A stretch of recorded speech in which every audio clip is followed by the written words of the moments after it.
R&B, like you used to just be able to take those words when you realize what they were saying just on paper without like all the extra bravado.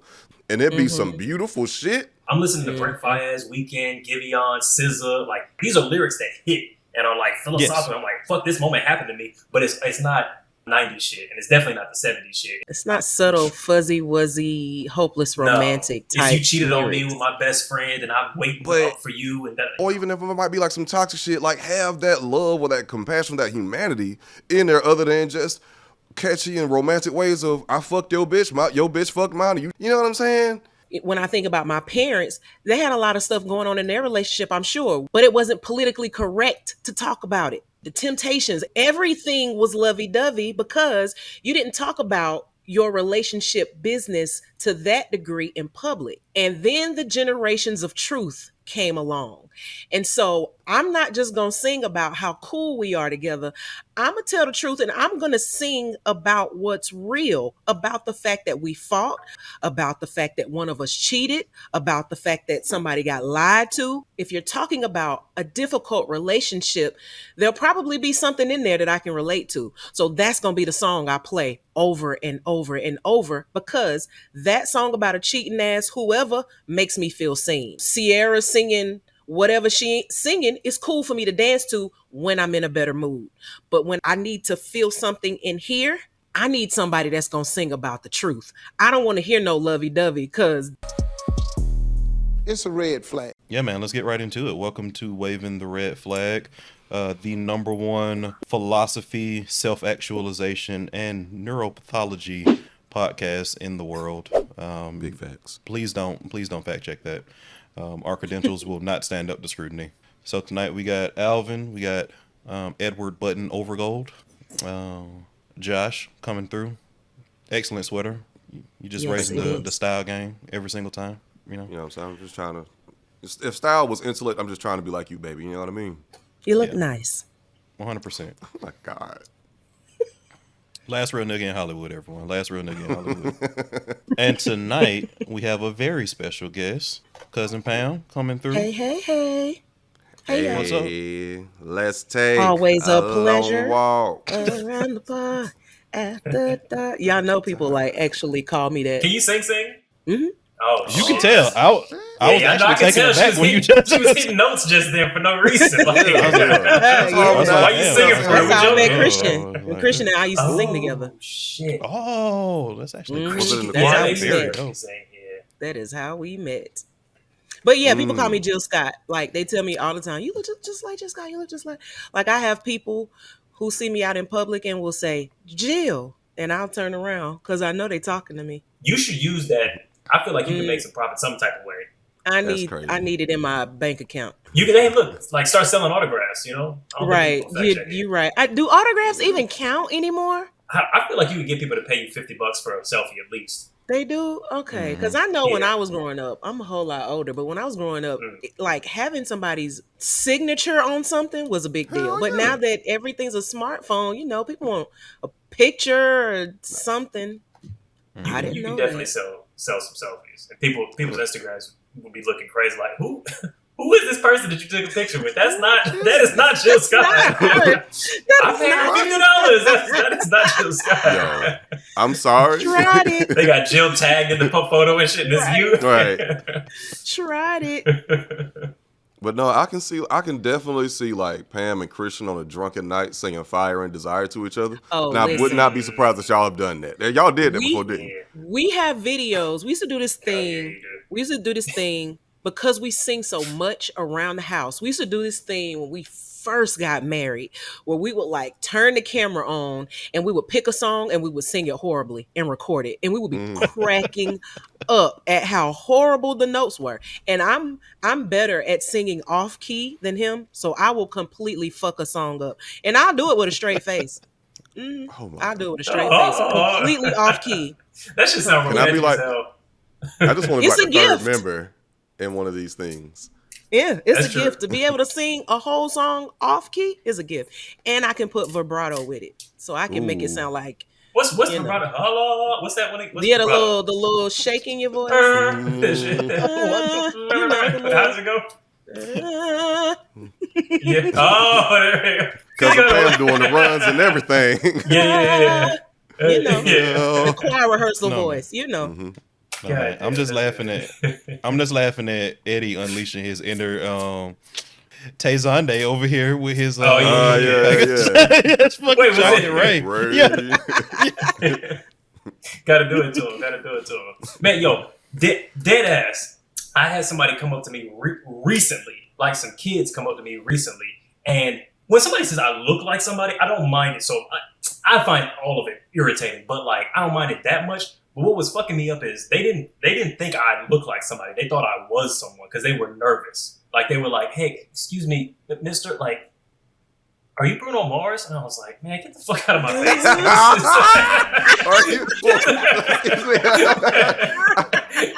I was like, I don't want to be rude. I know you're busy, man. I know you're busy. Listen, and I would immediately started singing. Immediately. What were you wearing? You know what's give them crazy? That impression? Were you wearing like a fucking dressed... Versace shirt and like a Cuban link? Did you have a mustache? No, I didn't. But like when I look back at the shirt I was wearing at the time, it was that you know this shirt that I've got. It's like a sort of like an orangey brown with like stripes that go down here and like a grandfather collar.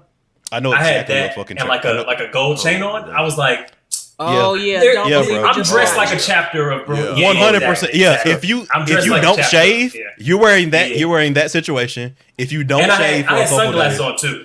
I had sunglasses. Oh God! You got motherfucker. You got a. I had a ukulele for some reason. I was all you had to do was like they weren't in the wrong. Just bust a little dance. He was wearing a fedora. He was wearing a brim hat. No, am I not dripping in finesse? The only thing that was fucking me up is like I was like, why would I be in public with it? Like we were not in a place that Bruno Mars would be. Like the rest of it, fair enough. Like maybe I was a Bruno Mars impersonator, but where we were at, like, there's no unless they, you know what? Maybe they thought that the niggas I was with were my security. Because now that I think about it, the dudes that I was with were like technically like they were larger, I guess. So now in hindsight, you know what? I think all the signs were there. That's on me. Also, man, like Bruno seemed like you catch him on the like right, he be in random right places. Yeah, on the right cocaine, like he sure. might just like make it happen. Like he might be in the streets. Sure. He might be. Listen, why is he at this McDonald's right now? He might get. You don't believe it? Just watch. Mm-hmm. Yeah. I see now. I can't unsee it. Yeah, that's crazy. Nah, when I had the Florida dreads, it was the weekend all the time. Oh man. Yeah. Wow. Nah, it was Max. It was Max. Oh no, when I had a yeah, when you had the hair, it was definitely lots of Maxwell's, and we know what's up. We know time. Yeah, and you don't look like Maxwell. It was just you don't look like Maxwell. Like facially, like he has much stronger features than you do. You don't look like he him. looks much more Puerto Rican. Which I realized that Bruno Mars. Yeah. Bruno Mars, like man. Puerto Rican. He like Hawaiian or some shit. He is Puerto Rican. He's part Puerto Rican. Puerto Rican and black is Maxwell's dad was Puerto Rican. Oh wait, everybody's Puerto Rican. Okay. Eddie said, if ever you yearn for the love in me, you know what I'm saying? Whenever, wherever, whatever. Yes. Baby, you know come on, Josh. Mm-hmm. You know, you could actually take that and do it at a spoken word. Just because of the words to that song. You don't have to sing that. You could write that on a piece of paper and pass that to somebody that you're interested in. Listen. That's one thing I really miss about R&B. Again, Daniel Caesar album, poetry. Like you could just say the lyrics and it's just profound. Just beautiful, deep shit. Whatever. But like R&B, like you should just be able to take those words when you realize what they were saying just on paper without like all the extra bravado, the runs, and it'd be some beautiful shit. Drew Hill 5 Steps, when Jazz came on, when I was older, I listened to what he was saying. Another day is gone, another night now dawn, waiting patiently until you return, but not before too long. Why'd you I feel like we still have what them lyrics, Josh. I'm with Eddie on that one. I don't think R&B has degraded lyrically as much as it has vocally. Ooh, now that is. So I think lyrically there are a lot of songs that still resonate with me, like that. I'm like, oh, this was very beautifully written, and not a single note was hit in the performance of this. Yeah. No, go ahead. I was just gonna say, I feel like it's a lot of the specificity of the lyrics of like construction of metaphor or whatever. It's still great. It's just now everybody's like toxic. Like it's not love songs no more. It's like hate songs and cheating songs, but they still be deep. Like I'm listening to Brent Faiyaz, Weeknd, Giveon, SZA. Like I'm like these are good. Like these are lyrics that hit and are like philosophical. I'm like, fuck, this moment happened to me. But it's not. Yeah, it's not the '90s shit, and it's definitely not the 70s subtle. Shit. It's not. Yeah, it's not subtle, fuzzy, wuzzy, hopeless romantic type. You cheated lyrics. on me with my best friend, and I'm waiting up for you, and that it's like blues. But I mean, like, is it a thing of like where the culture moves us as a people, what we gravitate towards, or like the art being pushed out more into the culture, which exasperates a toxic environment because we start to assume that that's the norm. And that, you know what I'm saying? Like it becomes more the norm when it becomes like super mainstream. It's like we're just pushing like more toxicity. When I would really, like to hear like some even if it might be love type shit. Some love shit, or even if it might be like some toxic shit, like have that love or that compassion, that humanity in there, other than just catchy and romantic ways of I fucked your bitch, your bitch fucked mine, and you cheated on me, or I cheated on you.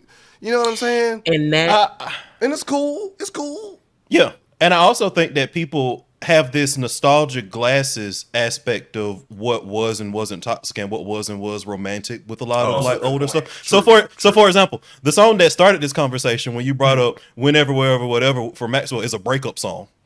Like that's a breakup song. It's a top 10 breakup song, but or like Before I Let Go, Frankie Beverly and Maze is like that's not like a powerful like love album. That's like the lyrics of it. I've that's seen it a bunch of times. What is like a lot.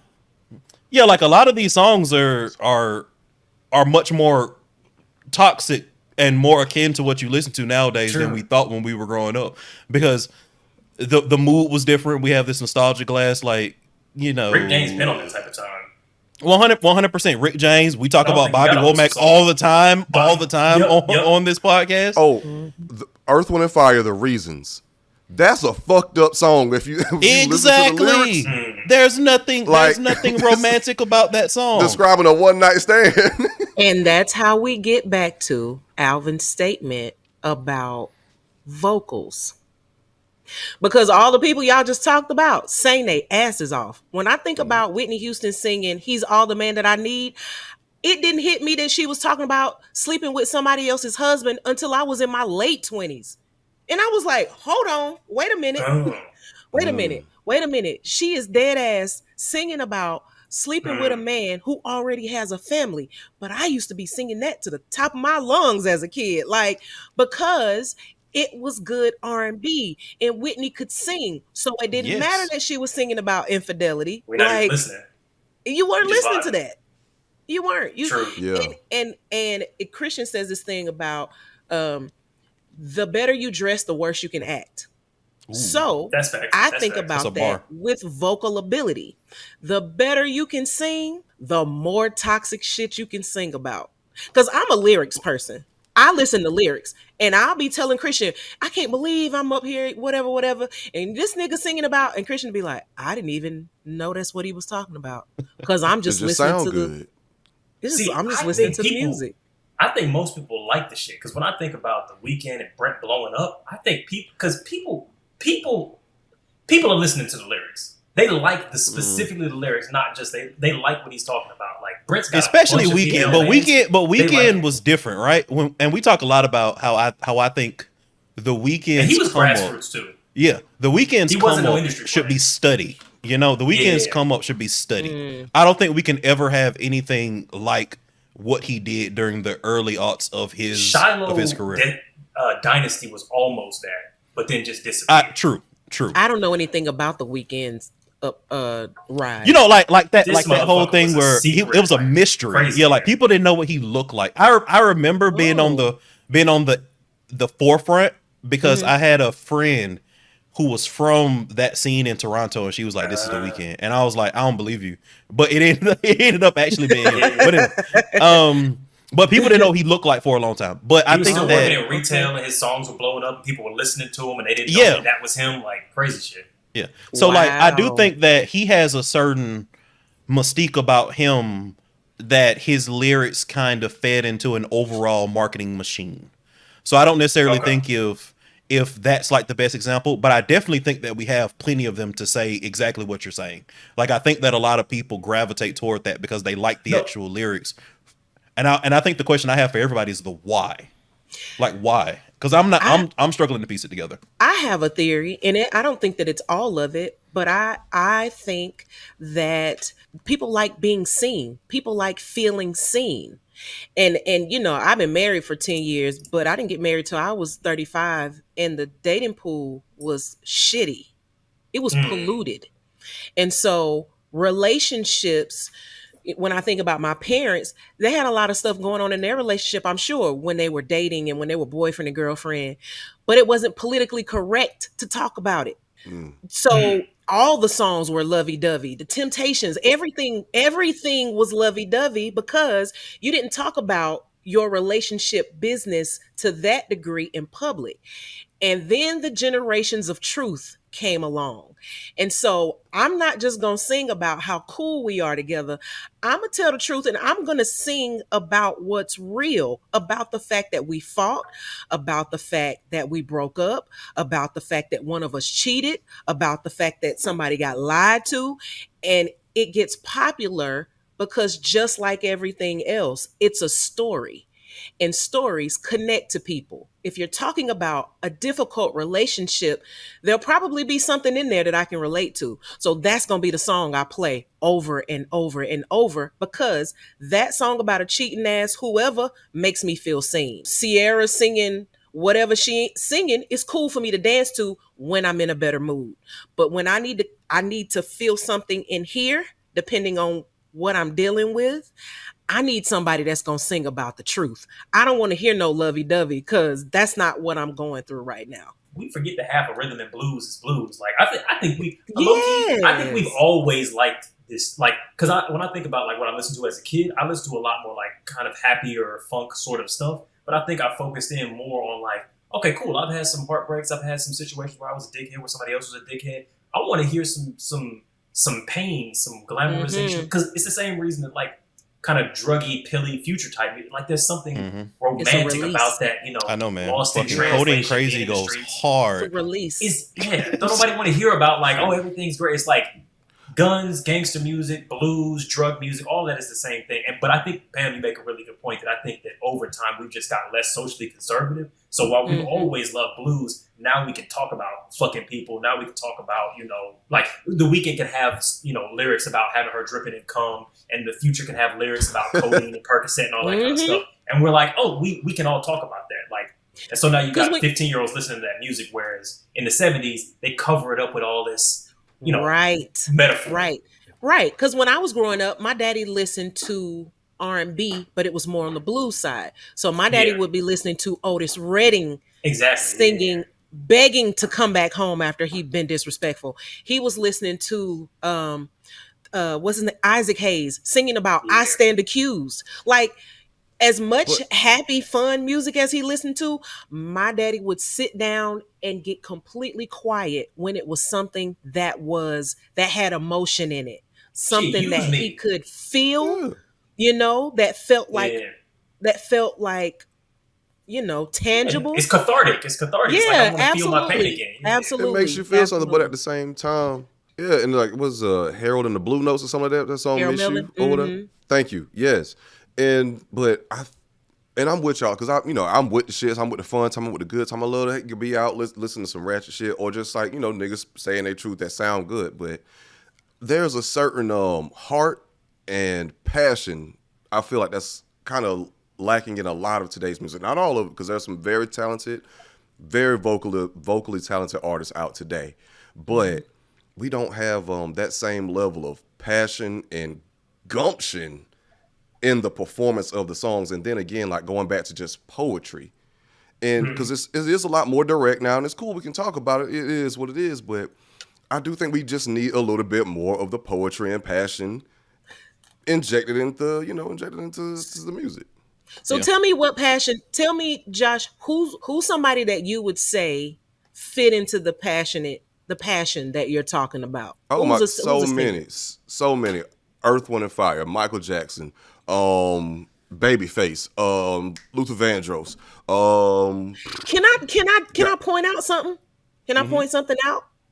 We didn't have young R&B singers when we were kids. Them I niggas, talk about this all the time with my friends. When I was growing up, and I was, telling Josh and Alvin before you were on, Eddie, that I'll be 46 in November. When I was growing up, the only young adults who were singing R&B was Tevin Campbell, Tracy Spencer. I'm trying to think of somebody else. I can't think of very many young artists. We didn't get really young R&B until the 90s. So when I think about passion and emotion and all of this, I'm thinking about a grown-up who has lived. Luther Vandross sang like that because he lived. He had lived experience with heartache and with relationship as a mature person. Anita Baker could sing with passion because she was 30 something years old. And so their lived experience is different from Brent Fayez and from Victoria Monet, and they're young and they got started young. When I listen to R&B now, and it's not a knock against any of these 20-year-olds, any of the young people that are coming out with their R&B, but there's something about whenever I'm listening to somebody older who has had a series of relationships in a mature state, emotionally mature state, not the teenage love, early 20s, we fight, we cuss each other, not that toxicity type of stuff. So it was a different, And I there's definitely a lot of leeway I can give to that. A lot of leeway, because like there is a certain emotionality, a certain performance that you can give when you have actually lived through something and you can fully connect with what you're saying, and then you got that direction. Like, nah, motherfucker, sing your heart out. Like Diddy did Keisha Cole on that one song, slipping my mind. And he made her retake that. Yes, last night. He made her redo that song so many goddamn times. But anyway, Amy Winehouse. Amy Winehouse was young as fuck, but she lived them songs. Them songs all from personal experience. She lived them. She Adele too, low key. Yep. Yeah, Adele is Yeah. Like, there's something. I mean, Adele grew with her music. But I get what you're saying. That's that's a fair point. So Her 18 sounds like a love stroke 18-year-old. 21 sounds like a love stroke 21-year-old, 25. And like that so on proves and so my forth. point. Yeah. That right there proves my point. When she dropped 18, she sounded like it. But I'm trying to figure: do we have old R&B people now? Usher, Beyonce. But has Usher dropped new shit where he's talking old man love? Okay. Yeah, Climax is arguably Usher's best song. It's arguably Usher's best song, and that was old man Usher. That was Jordan on the Wizards Usher, and it was a masterclass. Okay. Like the vocals and the production of Climax is phenomenal. The production of that track. Yeah. But I agree. I think, because if I could use myself for an example, if I were to have written a song in my early 20s, it would have been toxic as hell. No doubt. I'd have been singing about all types of relationship toxicity. Now at 45, my song lyrics would sound different. Not because I don't go through things in my relationship, but because I'm more emotionally mature. So the way that I express myself is different. Same shit. Like a healthy song might be trash. Same issues, but when you handle them with a certain level of emotional maturity, they come out of you differently. And then it has that introspection baked into it. Yes. You know what I'm saying? Like, so you singing passionately because you pulling from something. I'm not just singing lyrics that I wrote or co-wrote because I thought they were cute and catchy and I thought they might connect. No, I'm singing this because it connected to me first. And if it connects to me first, I know somebody else lived it. Are there any artists that are good now? We think. Oh, absolutely. What do you mean? Like, not good. That's the wrong word. Yeah, what do you mean? Specifically have like the level of lyricism and development and richness and maturity and poetry that we've been talking about. I think that's what embody that now. I think that's what I was gonna say is the bigger issue, right? So in the past, you had development pipelines, right? I think that artist development, Yeah, so one, there is like the artist development that the record labels were doing. Like they were working with you. They were putting out a final polished product. That's why Usher is so good.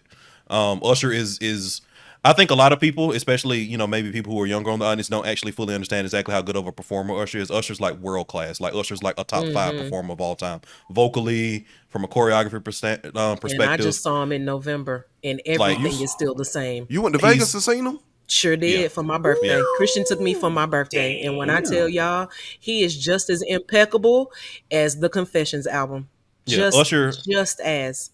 I do want to go back to Eddie's question, like if we have like a star that's, as good as like back then, you know what I mean, like present day.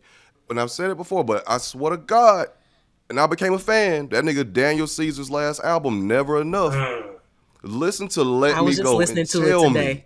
Woo, I was just listening to that's that what today. I'm talking about, Cousin Pam. I love Daniel Caesar. Yo. Problematic self. But Right. yeah. I mean, look, he got in love trouble. his He music. apologized, but the music, let him my back. God. Let him You ready cook, to campaign? goddamn. Oh, he in. Yeah. Because I was just listening Yo. to that album today. I love Daniel. Is he back? Yo, Are we back listening to him? Like culturally I am. speaking? if you ain't Culturally, should no. be. The shit's Culturally, not no, I don't selling. think so. If- I don't No, think Man, it's so. not if- selling. But Josh If is you right. not- The album is good. If you not, you should Okay. be. I don't like, because the motherfucker made his amends. He let him move on from that shit.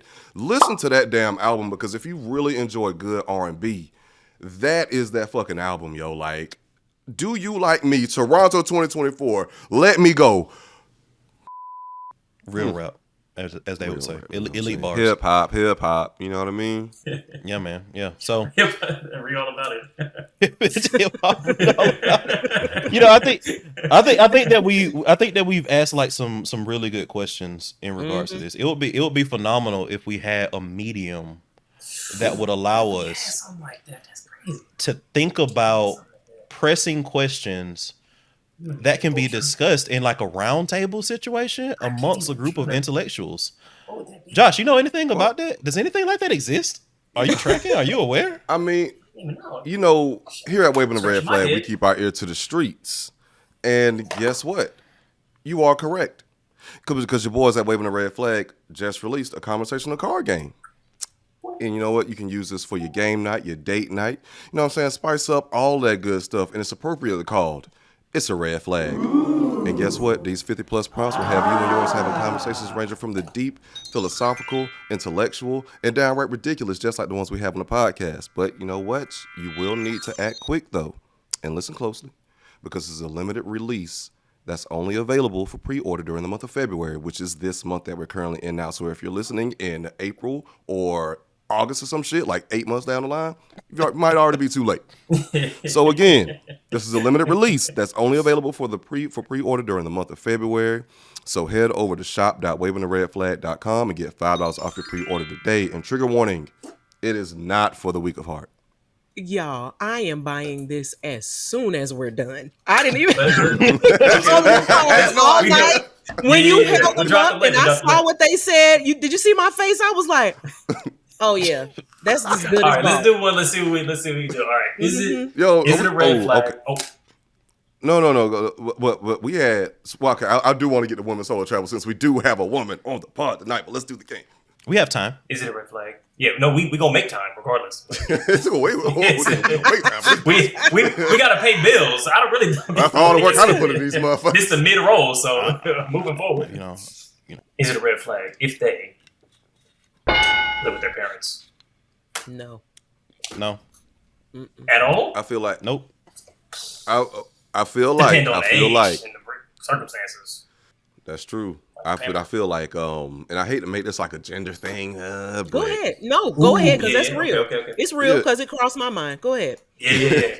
you know what I'm saying? Like if it's a woman who lives with the parents, it's like there's a lot more leeway, a lot more leniency with it. But if it's a man that lives with his parents, then there's like some red flags Definitely. that, oh, what mistakes did he make? Why is he living with his mom? He's a deadbeat. Like, there's a lot of negative connotations with a man living at home to do the same thing that a woman in those situations would be doing, which is to save up, get their own spot, and just have somewhere with him. Life might have kicked you in the ass, and you need to reset. Do you think that's true, or you think that's like do you think there's some truth to that, or you think that's mostly just like Absolutely. As a 100%. woman, Interesting. it is absolutely true that there's gender bias when it comes to how long you get to stay at home with your parents. Wait, let me just clarify Absolutely. my question real quick, because I'm just curious. Do we think that there is some sense that like men who end up back at home might have some different type of problems that cause them to be there, and it indicates something different than I for a don't. woman? I don't Okay. feel like that. Mm-mm. For me, it's gonna come down to the reason. Either way, whoever is at home, him, Yeah. her, they, Right. them, Yeah, right. whatever I need to know the reason you're there. If your reason makes sense, it doesn't make sense to go out here and be single in this expensive ass world. It's $250 just to go from here, from my front door to my car. So, Hmm. if by all means, stay at home and stack your money. Like Yeah. now, if you at home because you on house arrest and the judge won't let you go nowhere but your parents' house, that's a different story. You know what I'm You saying? Or don't if have you a at home choice, and just yeah. being a bum, not working, not doing nothing, not contributing nothing inside, like yo, like that's Yeah, different. yeah. If you at home, you being a bum, you playing video game. Yeah, yeah. That's Unless those video different. games are making you money, cause streaming. Yeah. What's Oh, your that's a different reason? thing. That's work. Yeah, That's work. yeah, Yeah. and also Yeah. like the thing that I tell people all the time. I'm at the point in my life where I can make these kind of statements, and I know it. You know, I'm not telling you what I'm speculating on. I'm telling you what I know. A lot of the stuff that women typically use as proxy measures for if you're an ain't shit, no count nigga, and they don't really give a shit about. They're usually just using that as proxy measures. So if you can explain that shit, like it's not a problem. So like for example, not If you gonna lie get to a you. chance, though, a lot of people you Not don't get a chance. you can but- you can make that very easy, right? So like it's not a secret that I'm doing okay in life. I have Mhm. several graduate degrees. I went to decent schools. I make okay money. If I were Talk to to us. if I were to move back home, it wouldn't be with my mother. It would be with my sisters. And if Yeah. I were in the dating pool and I was like, oh, I live with my sisters, nobody's gonna have a problem with that because my salary, my life, my background reflects Like that you being said, if okay. Rihanna bench press more than me, that's my baby. Like, fair You know. enough. Yeah, exactly. So it's like you kind of got to have the story to do that. But to Josh's point, and I think what we're all kind of getting at is that the story matters. But I do want men to know that like you can tell that story. Like you can live at home, and like if you're showing you about business, if you're standing on business at your mama's house, you can finagle that. See, I'm coming at it from Usually, there is a class of woman that will not listen to that. However, usually you can I'm do coming that. from it from the opposite side, because I'm like, or from the side that Pam is from, because I'm coming from. I haven't lived with my parents. Like I moved out immediately and just never lived Yeah. with my parents for Yeah. like a Oh, long yeah. time. But I'm coming from it, looking at other people, going like, is this a red flag in her if she lives with her parents? And to me, sometimes it has been, sometimes it hasn't been. It depends on like life section. A big thing I look for is well, I'm still doing kind of like a proxy thing where I'm going like, okay, what's the dynamic? And sometimes the dynamic, look, I'll tell you one kind of dynamic that I look for where I go, okay, you live with your parents, this feels like a bit of a red flag. One, age is obviously very important. Two, are you doing something that means you need to save money? Like, are you saving up to buy a house, to move Are to you in another university? city? You know? Are you in university? Exactly. So things like that, I'm like, okay, cool. This is a trend. Are you in college? This is a transitionary period. Are you in conservatory? Ah, you gotta go on holiday. Have you completed finishing school yet?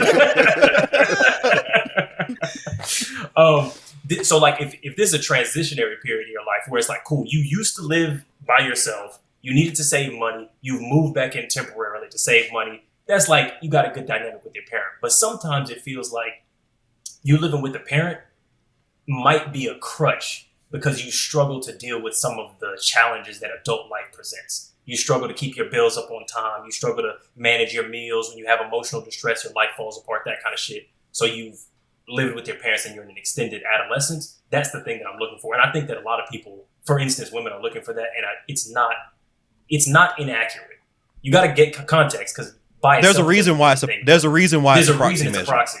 It's like, okay, if I let this nigga move in with me and 6 months in, some shit fucks up, I should have been like, oh, that's why he was living with his parents. This motherfucker can't manage his own life properly. Sometimes it means that. I feel like you may eliminate some people with that proxy who that's not their story. You ask questions, And but you can't give everybody a chance all the No, time. I'm not It's too saying much give time. everybody a chance. I'm just saying that marker in the grand scheme can be very very grand and huge if you don't go Mm. past it. So if there are Okay. 1,000 girls and 900 of them live with They their all want me? parents, yes, and 900 Okay. of them live Makes with sense. their I agree. parents, and you're using that as a proxy, there may be 50 in that 900 that if Mm. you went past that, you would find out that it's not the crutch, it's not a thing. It's actually a good thing. I'm not telling you to not use it as a proxy. What I'm saying is also take into consideration where that proxy stops you. Oh, I always Because veteran the curve. that's I far always back veteran the to curve. stop. It's a lot of points on this. Like, it's not the only Yeah. thing. Like, because also we talk about red flag, and once a person I want to get on this podcast at some point, who maybe you know or maybe have like a healthy gamer guy. He's also a therapist type Oh of no, I person. never heard of him. Okay. Oh, you should definitely check his content out. He does like gaming content, but he's a therapist. Like his main Does he have a thing, I guess, is that podcast? he's a therapist. He's got a big YouTube channel. He's like Okay. a bigger YouTube creator. I'll definitely check him out. And he said something which was that like everybody has red flags, and a healthy relationship is mostly people working through the like. There's not anybody who doesn't have a like. They're a little bit rude to wait staff sometimes. They get a little bit frustrated in the Yeah. situation. They don't Yeah. clean up after themselves. Oh, that's a Everybody pet has peeve. that. Yeah. Facts. Like people who are And- rude to wait, like people who are rude to people in the service industry is a super turn off to me. And Like, red dude. flags are determined by what you determine as an individual that you are not putting up with. Red flags Yeah. are really about what our boundaries are. It's not really the thing that makes a person undateable. It makes them undateable to us. But sometimes it's not even like, because I think there's the orange, red, beige, and like the way Pink. I tend to think of pink flag, the way I tend to think of a red flag in its initial was like, this isn't a deal breaker. It's just a thing it's a proxy. It's a red flag. It's a hey, this might be something to pay attention to. Indicator. We're putting a flag. It's an indicator, but it might not mean anything. You got to put other context on it. Now, when it comes into it, like, yo, if they like, for instance, a person, but just a woman putting their hands on me, like that's like a zero tolerance policy. First time, we're done forever, essentially. But I wouldn't call that a red flag. I would call that that's a deal breaker. That's a deal Yeah, breaker. yeah. Whereas a red flag is like, that might indicate that maybe you might have a concern, but I'm not perfect. And maybe it is a concern, but we can work on it. Like, and I would say, she Red lived with her flag, parents. yeah. If I say, hey, do you want to do more? Do you want to be more independent? She's like, yeah, this is the plan. Cool. Not an issue. But, Red flags are like where conversations need to happen. Because a lot of times red flags come up and we just That's keep facts. moving. That's And a if we fact. stopped at the red flag, like we stop at a stoplight or a stop sign and had a conversation about this flag before we proceeded, we probably wouldn't go any further. But we Now- see red flags and we think, oh, that's not that big of a deal. Oh, it bothered me, but I can Yeah. until Keep the somewhere. red flag is like, Yeah. way too much. And usually we saw it a long time ago. We just And didn't it's say too late. anything about it. You got Yeah. a baby, you're married. Or Yeah, just we a just baby. didn't say anything about it. Oof, life all fucked up. Yeah. Mm-hmm. God damn. Yep. Now you solo by yourself. Mhm. Fucked If you up see it, in if you life. goddamn approach red lights like you would a red, if you approach red flags like you would a Like red you light, approach a red light. Yeah, just slow down, stop. Just slow down. Let some things Stop. pass and Yeah, cross. red light Have a means little- caution. You know what I mean? It just means Yep. proceed slowly. Doesn't mean Yep. stop. Wait, don't it? Hold on. Wait, that's not correct. That was sarcasm, bro. What the fuck? Yeah. Okay. what are you doing there, Alan? Wait a You're second. smarter than this. I still don't got my license, so I don't know exactly what the rules of the road are. I'm working on Got it. him. This nigga has never even had a learner's permit. If he's like, was that like I legitimate? don't know what's Right. what do the lines mean? Why is it dotted lines everywhere? What does that mean? I'm trying to figure it out. It means I Oh can my cross God. the line. You know what I mean? That mean, yeah, you can step over. It means it's passable. Okay. Yeah. I mean, all of it's passable if your car's fast enough. and all of it's passable if you ain't paying attention. This is true, man. Lord have mercy. 100%. And that's Like the a worst thing of- part. I'm gonna pass this boarding school test. Wow. Okay. Speaking on paying attention, I ain't gonna lie. Like just as a guy and dating women, one thing I've noticed that is has been like a little bit recurring is women and they're like check boxes. So like they're the things that they want in a relationship, and oh my god, you check all the boxes, and it's like okay, I have like certain like things that I look for, you know what I'm saying? If we going on dates or whatever, congratulations. I mean, you've checked, so good bit of boxes, You but did something. really it's more you did something like cool, but it's really a lot more about how can we work together, like more it's a lot of intrinsic things that I look at that are like red flags to me. It's not just like this box, how much do you make? Can you support? Can you And one thing I've realized when dating women is like they don't pay attention to a lot of things, and even things that I say when I'm saying, "Hey, this is a thing about me," and then and I say to Alvin's point, they will give you a lot of grace and a lot of leeway, but a lot of women get too hung up on like rigid criteria of what they're looking for in a mate, and skip over a lot of intrinsic values that are like very much so like green flags. Is like, cause especially like how can you work together?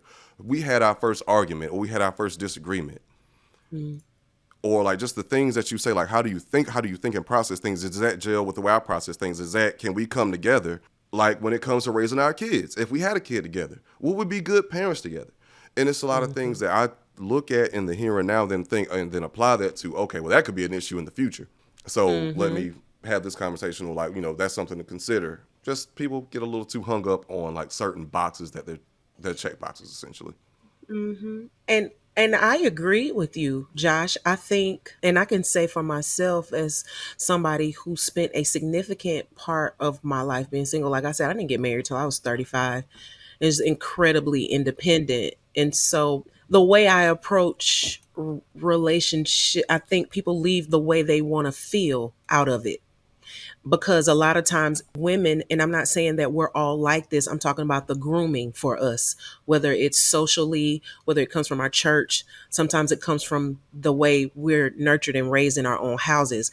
We look for something secure, and that looks a lot of different ways depending on who you're talking to. So for some women, security is about all of these check boxes. I need all of these things. And for some people, security looks like, do you already have a house? Or how long have you been at your job? And I think that all of that is good for the initial whenever you're trying to get to know somebody. But what is really important is, how do I want to feel in my relationship? Because the all of the external stuff, we can work on that. My Like if we God. want a bigger house, we can put our money together and get a bigger house. If we want to travel, we can figure out how to do that. But if we don't understand that I want to feel loved, and this is what that feels like to me, these are the things in a relationship between two people that make me feel loved. These are the things in a relationship that make me feel seen, not necessarily what do you drive, or what's your net worth or anything like that. Because once you've checked all those boxes off, once I have all of the preliminary and the external stuff, say we move on, we develop, we grow into a relationship, and we get deep, and you don't treat me right, and then I don't feel good, or you make me feel inadequate, or you're condescending towards me, or you don't want to compromise, or I am constantly having to fawn for you, because people pleasing is the only way we get along. Like that's the kind of stuff that is going to hold you together after you figure out if you got enough money to cohabitate. It's like, what's the treatment? What are we investing in our emotional well-being as a couple, and not just all the external stuff that like makes us feel good externally? Do you think they index too much on that physical shit instead of Sometimes, the sometimes I think sometimes, yeah, because and I can say this as somebody who got married later. You get more settled the older you get, and so the older you get, the more in tune you are to what you want, and you're more settled in whatever your lifestyle is, and you don't want it to change very much, to be honest. And so you're just looking for all of this stuff to kind of fit into the life that you're already living, instead of yeah? how do both of our things gel together? Because Because I think you kind of want to have both. Is what you yeah, sort of absolutely. aiming for. You want to have both. But if you don't have the emotional maturity, if you're not invested on the way that you feel yourself and the way that you and your partner feel in your relationship, that other stuff won't even matter. You can't buy No, that's true. you can't buy compromise with a check. You can't Mhm. swipe your debit card and, buy healthy communication. That is stuff that you have to work on. So yeah, I have all of this money, but if we can't compromise, and if every time we communicate we screaming Yeah, and no, cussing that's each true. other out, If it's I had to like, choose 100%, it Yeah. would be the emotion. Because I was gonna push back and say like, but I don't want to be, with a happy lovey-dovey.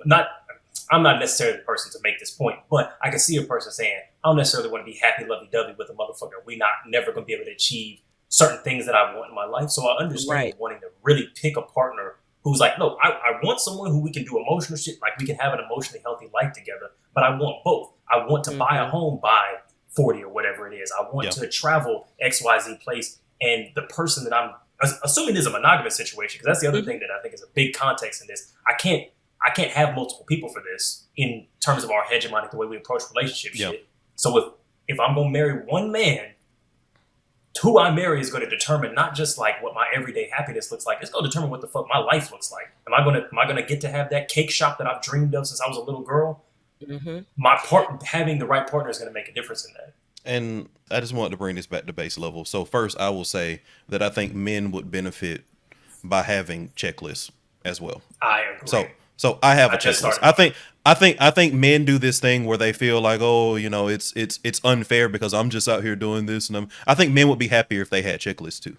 And I be feeling like they do. When I dated, y'all niggas had checklists. I 1,000,000% But sometimes those checklists be I got an unreasonable. Excel spreadsheet. I got one. My Lord. And the shit No, is that's also our checklist be dumb. My goodness. Sometimes the checklist be like just like on the opposite, but like sometimes your checklist could be just She gotta have below 10 bodies, Crazy. but you 50. Like, what are you? Right, What like, type of That do be checklist some is dumb that? shit. That do be some dumb So, shit. Yeah. But know, my other thing is also that much like a lot of checklists, I imagine the niggas that we just talked about would build. The women checklist is such like light guidelines. I mean, it kind of doesn't matter. Like if you ask a woman what her checklist is, it's going to be a nigga that doesn't exist. Which means that from my perspective, I'm just going to ignore that mostly. For example, I'll give you It's like a an job example. application. Yeah, You just gotta have 60% of the. You know what? Yeah, To your point, you that's just gotta have 60% that's exactly of the what I. qualifications. Exactly. You should be, Yeah, and you're right. I'll give people, just some slight job advice too, because I see that shit come up all the time. It's like, why do I need 15 years of Just hit experience for those? It don't matter. Most Nobody else has most recruiters are looking for you to have 60 to 70% of the qualifications they put on a job application. So same thing apply for these punch lists. Women do not expect you to be between the ages of 25 and 30 and be a millionaire and be 6'5" and have a villa in the south of France and have 8 degrees and be a former D1 basketball player. Like Honestly, there's a a gas tank will get you to draws, 100%.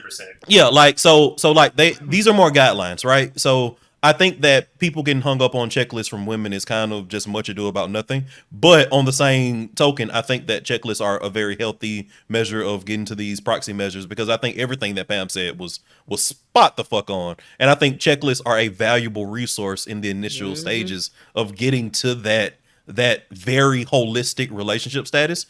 And my take home is that I think men should also have checklists. I think more men should have reasonable checklists. My checklist has kept me happy in most of the relationships that I've had as an adult, at least. Another reason I think men should have a checklist is because, and better I think this checklist. is a Your thing- checklist should have emotional shit on it. Yeah. Reasonable checklist. But I think a thing that women should probably add that I think should be a part of a checklist is it should be two ways, essentially. Like if you're going, cool, I want these 10 things in my partner.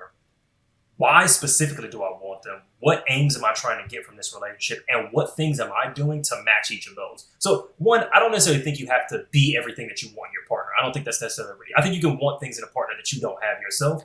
But I think you should be going like, am I bringing something of value to this person that I've made? With what? Red Pill Overgold over here. What do you bring to the table? I'm just fucking with you. Yeah, I know that's not what you said. I was trying I'm to, just fucking- I could see me saying, I was about to say the phrase, and I was like, oh, wait, I really hate that got adopted by red pill niggas. Like, because that's a valid. Yeah.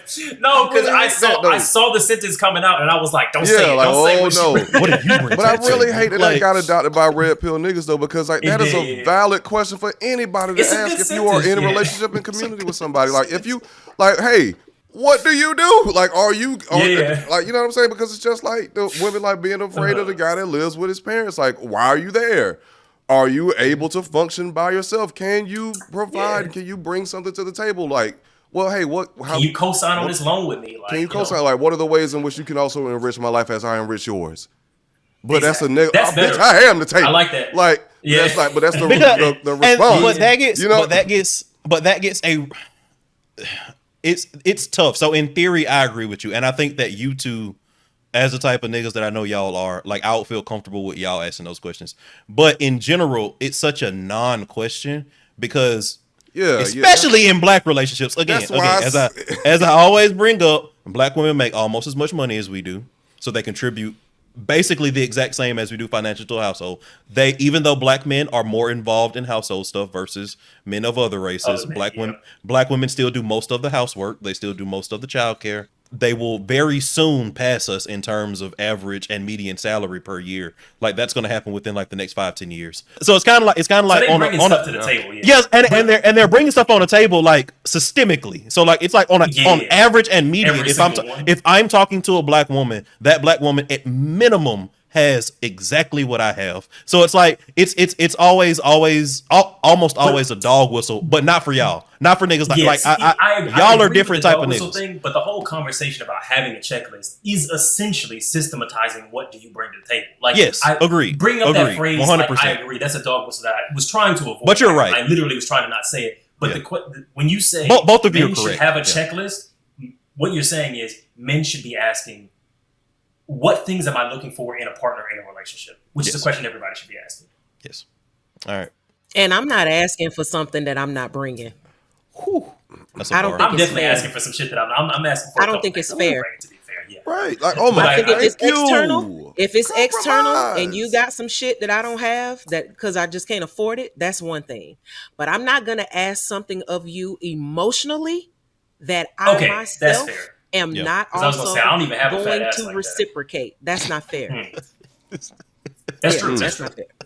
So if I'm gonna ask you to be stand up and I'm gonna ask you to be honest and I'm gonna ask you for clear communication, I'm gonna ask you to be upfront with me. If I'm gonna ask you to do that stuff, I'm gonna do it. As well. I'm gonna do it too. Yeah. I love it. Because then the input don't match the output. If I don't reciprocate, then you're doing more input than I am, and I'm doing all the receiving. As a therapist, because this is me asking like deferentially, like as a therapist, what about things like when you are looking for, like, let's say you're type B and you're looking for a type A personality, to where it's like maybe you bring the light and the wonder and the spontaneity, but they bring the order and the structure and whatever. Oh, that's me and Christian. Is that reasonable, or is that unhealthy, or are there things you have to do to make it healthy, or? Yeah. Oh, you have to do something. We are Christian and I are complete opposites. Our emotional makeup is completely opposite. I am very abstract in my thinking. I'm very analytical in my thinking. I'm very free in my thinking. I think like this. I start out here and then I go in like this. Christian starts right on the point. He is on the point already. He is not. He's not wired emotionally like me. So when we first got together, it was a lot of work. It still is, because we came to each other in our 30s speaking two completely different languages. So you're right. I brought empathy to our relationship because Christian had to learn it. He'll tell you that himself. He said you taught him that, which was kind of low-key. He had to learn it because I used to be like, you can't say that like that. You can't do that. And so, but he's been intentional about it. So it's not like I was bringing something to his attention where he was just like, well, that's just me. It was like, no. Let me take what my partner is saying into consideration because she sees me more than everybody else. And when I say see, I mean just him as his whole being. So if she's suggesting that I fine tune this, it may be something I need to take a look at. He has taught me how to not give a fuck because I'm incredibly empathetic and I will try to talk to a person and reason and care about their feelings and get all invested. But he taught me how to use that sparingly when I need to. And so, yeah, I think that your partner can give you things that you don't have. I also think that your partner can spark things that are in you that lay dormant. I didn't have a need to be hard. I did, but not really. But Christian taught me, no, you need to be more assertive. You need to be more pointed. And that has been very helpful, just as I have said to him, okay, you got to be more empathetic because that's going to be helpful. So no, we didn't match in that way. We had a lot of stuff in common. We were incredibly compatible. But just like I was talking about that, figuring out how you want to feel in your relationship, that has been the thing for us. That's been a real gel. It's just figuring out what we both bring and what we can share and teach each other and help each other with. I think this is extremely important and extremely valuable when you have two people come together and then both of y'all have that piece that the other is missing and y'all make it fit. And that takes a lot of work. It does. And communication. It does. Yeah. And I just want to go back to when you were talking about focusing on like, how do I want to feel in this relationship? I didn't have like the words for something as simple as that, but I just innately, I just kind of knew that, okay, I don't think I wouldn't feel good long term with this person. Like, that's real. Yeah, I think that's extremely important. That's real. And I think it's something we don't pay attention to enough. When we have our checklist and stuff, sometimes we'll pay attention to the checklist and not our gut, what we feel in our gut of, but something about this ain't right though. Something ain't right about this. This list checks off, but something about this energy is just a little bit off. I think it might be a phrase for that, honestly. This might just get a little bit uncomfortable if we keep going. What's that phrase? Waving the red flag, man. And with that, I think we got a podcast for tonight. If you are living at home, but you're in a state of prolonged adolescence, as the great Edward Budden stated, you might be waving a red flag. But if you have a checkbox full of proxy metrics, and you're completely discounting everything emotional and fulfilling on the introspective side of relationships, in the process of looking at all of those proxies, you might be waving a red flag. This has been Waving the Red Flag podcast. It's been Alvin. It's been Edward. It's been Josh, the last real nigga in Hollywood. And we got Cousin Pam. Yes. Just so, I'll always be plugging on the live. I did say that by the end of the podcast, we were going to have a pathology for Pam. I couldn't figure out one, so I'm just going to say that you're a telepath. You can have powers. Okay. You can have powers. I like it. Okay. I like it, Alvin. I like it. Me and you, That's my what I'm brother. gonna log on as the next time. Mental telepathy. You thought that too, Josh? No, I made up a word. I was going to say She's a telephone path. when I saw it, I was like, but I was just going to be like, okay, but Pam could be like the sympath. Short for sympathetic. Ooh, sympathy. Short for Yeah, sympathetic. I got it. You were empath. She's a sympath. I'm a psychopath. I was a sociopath. I like that. Yeah. I see. Very nice. Okay. But telepath could Healing. work. You know what I'm saying? I feel like that, that's, we want to go over a real word, you got to explain what sympath is, No word was real before a real nigga like you made it. Yeah. Indeed. Yeah, but that's dope. if you want to get the actual context of the shit that we were just talking about, please make sure that you become a member. Please make sure that you are looking at membership on Patreon. becoming members on YouTube, on Spotify. Make sure that you are subscribing and hitting the notification bell so that you can join us whenever the things drop. Come through the live. It's a good time. We talked about it on the actual podcast itself, but we got that card game. Make sure that you're, checking that out. Always It's be a plugging. red flag. 100%. Grab a Pam. Support my cousins, y'all. Don't play. Yeah. Hey. Pam, where can we find you? You can find me at Pamela at therapyandtheology.com if you want to reach out to me for any type of religious trauma consultation and services. If you have a ministry or a community-based organization, I help organizations become more trauma-informed. So you can find me there. You can also find me on my online support group on Facebook. It is also called Therapy and Theology. That is therapy, the letter N, theology. So you can find me in both of those two places. Got you. Nice. Or you can find me on Holy Smokes, Cigars, and Spirituality. I was with wondering Christian. if you was gonna plug. I was wondering if you was gonna plug. gotta Yeah. plug the whole You can team real always quick. find me there. partnership. Yeah.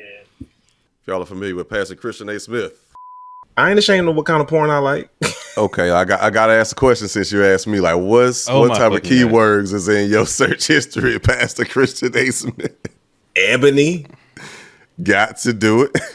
big booties. Ooh, what else, huh? Ass. Ooh, what else? Titty. Ooh, what else?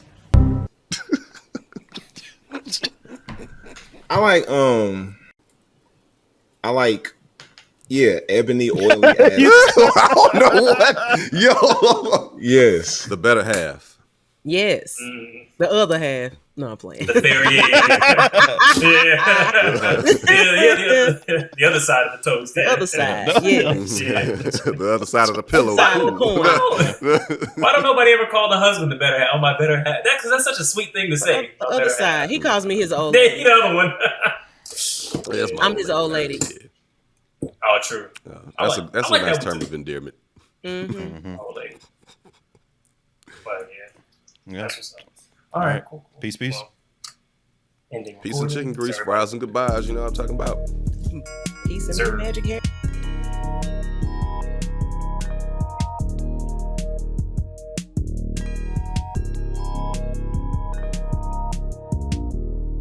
It's a red flag.